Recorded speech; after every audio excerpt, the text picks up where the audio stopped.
Hi, boys and girls. This is Ms. Kathy. I'm so happy you've joined me today for another story just for you. Chapter 2, Rockslide. I like this old winding road much better than the new freeway, Grandpa said. It takes only a little longer now that most of the traffic is on the freeway, and I really like driving through the hills and trees. This used to be the only way to get to Mill Valley from the city. Willie relaxed back against the seat of Grandpa's old car. It's been a super day, hasn't it, Grandpa? That it has, Willie. What did you like best at the county fair? I think I liked the goats best, Willie replied thoughtfully. The way they could jump straight up in the air was so funny. That's what I'm going to do when I get to heaven. Jump up and down and run and climb hills and never get tired.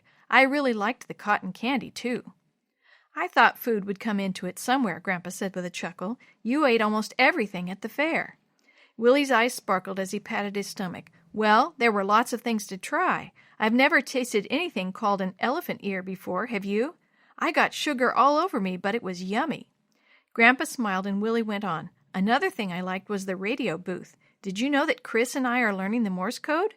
Well, I used to know the Morse code a long time ago. I've forgotten most of it now. Grandpa paused a moment, looking in the rearview mirror and at the road ahead. Nobody's around. So how about this? He honked the horn one short beep and one long one. Dit-da! That's the letter A, Willie said promptly. Come on, Grandpa. I know lots of letters. Try something harder.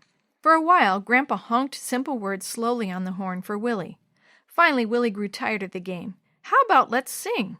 Willie and Grandpa often sang together when they were in the car.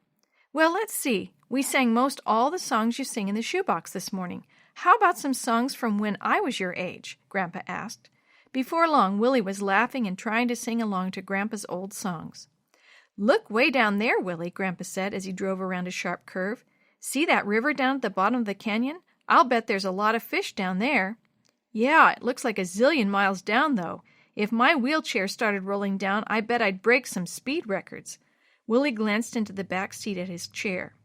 If you started down that bank, you'd need a pilot's license, boy, Grandpa joked, because you'd certainly do some flying.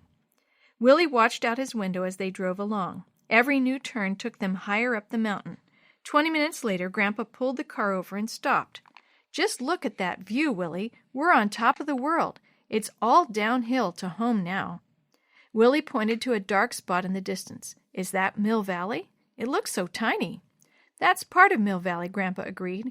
After a few more minutes of staring, Grandpa put the car in gear and started downhill. We'll be home in about an hour, just before it gets dark. Willie grinned. Good, because I'll be starved by then. Now, why doesn't that surprise me? Grandpa said, laughing. But we did eat just before we left the fairgrounds, remember?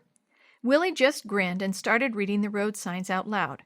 Runaway truck ramp, 1/2 mile. Watch for falling rocks. And look, that one just had a picture of a deer that's flying. Deer don't fly. If you ever saw one bounding across the highway, you'd think they did, Grandpa said. Willie glanced down the deep canyon on his side of the car and then up toward the bank on Grandpa's side. A movement caught his eye. The bank looked alive. Rocks on it were rolling fast, downhill, toward the road. Grandpa! Willie shouted as a brown cloud of dust covered the car. Dirt and rocks whirled around them like a brown blizzard. Hang on, Grandpa shouted. It's a rock slide. A huge rock crashed onto the hood of the car, smashing the windshield. More rocks and clumps of earth fell through the opening onto Willie and Grandpa. Willie gasped for air as the dust and dirt billowed up around him. He heard crashes and bangs as more rocks hit the car. The old car lurched to the right, bumped over the debris on the road, then plunged over the bank. Grandpa! Willie shouted again. Hold on, Willie! Grandpa shouted back. The car shot downward, bumping over bushes and boulders. Rocks and dirt from the road above poured past them like river water. Willie watched, horrified, as they hit a tree stump. For a split second, the car stopped and large rocks rolled past. Then it slid sideways, hit another stump, and spun around to continue its wild slide down the rugged mountainside. Willie was thrown hard against the door, then over toward Grandpa, back and forth as far as his shoulder belt allowed. Rocks slammed into the side of the car, drowning out all other noises. Do something, Grandpa! Willie shouted. Dear God, help us, Grandpa called, holding his left elbow with his right hand. Please, Jesus, Willie repeated, help us. The car raced on down toward a grove of cedar trees near the bottom of the canyon. As the car entered the trees, the small trees and bushes slowed its speed.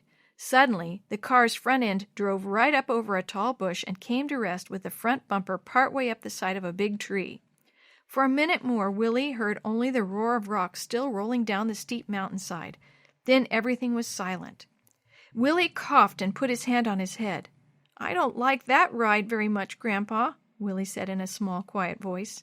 When Grandpa didn't answer, Willie turned to look at him. Grandpa's head rested on the steering wheel. His eyes were closed. His left arm lay at an odd angle in his lap. His right hand hung limp almost to the floor.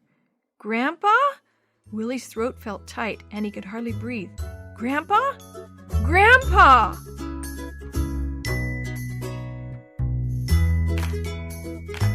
The story you have heard today is a chapter of The Shoebox Kids, Book 8, The Rockslide Rescue, written by Sandy Zaug, edited and created by Jerry D. Thomas, and used with permission from the Pacific Press Publishing Association. If you're interested in any other books published by the Seventh-day Adventist Church, please visit AdventistBookCenter.com or call 1-800-765-6955.